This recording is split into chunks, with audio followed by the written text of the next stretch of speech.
নির্মাণ শিল্প প্রতিষ্ঠানের পরিবেশ দূষণে অতিষ্ঠ এলাকাবাসীর মহাসড়ক অবরোধ। ঝিনাইদহ মাগুরা মহাসড়ক অবরোধ করে বিক্ষোভ করেছে এলাকাবাসী।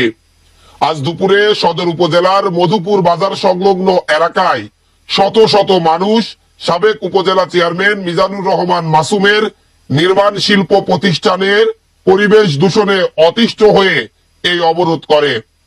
প্রায় ঘণ্টাব্যাপী চলা অবরোধের সমাপ্তি হয় সদর উপজেলা নির্বাহী কর্মকর্তা রাজিয়া আক্তার চৌধুরীর আশ্বাসে। এলাকাবাসীর অভিযোগ, গত 15 বছর আগে ঝিনাইদহ মাগুরা মহাসড়কের মধুপুর বাজারে ঠিকাদার মিজানুর রহমান মাসুম নির্মাণ শিল্প পিচ, খোয়া, সিমেন্ট সহ বিভিন্ন নির্মাণ সামগ্রী প্রসেসিং এর প্রতিষ্ঠানটি স্থাপন করেন। এরপর থেকে এলাকাবাসী নানাবিধি অভিযোগ করতে থাকে। কারণ রাস্তা ও বিভিন্ন শিল্প প্রতিষ্ঠান নির্মাণ সামগ্রী প্রসেসিং হওয়ার কারণে এলাকায় সবসময় শব্দ, বায়ু ও পরিবেশ দূষণে অতিষ্ঠ হয়ে পড়েছে এলাকাবাসী।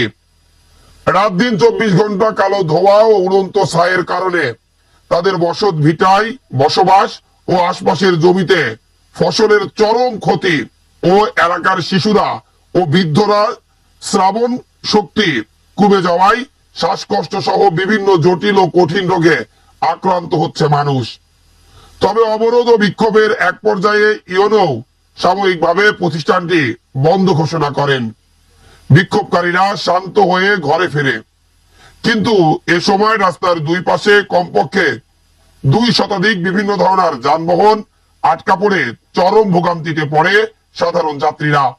এই সময় আরো উপস্থিত ছিলেন সদর থানার ভারপ্রাপ্ত কর্মকর্তা আব্দুল্লাহ আল মামুন, আরাবপুর হাইওয়ে থানার ওসি ফয়সাল আহমেদ, সমাজসেবা কর্মকর্তা আব্দুল হাই সিদ্দিকী, এসিল্যান্ড সজন কুমার দাস সহ অন্যান্য কর্মকর্তা কর্মচারীবৃন্দ।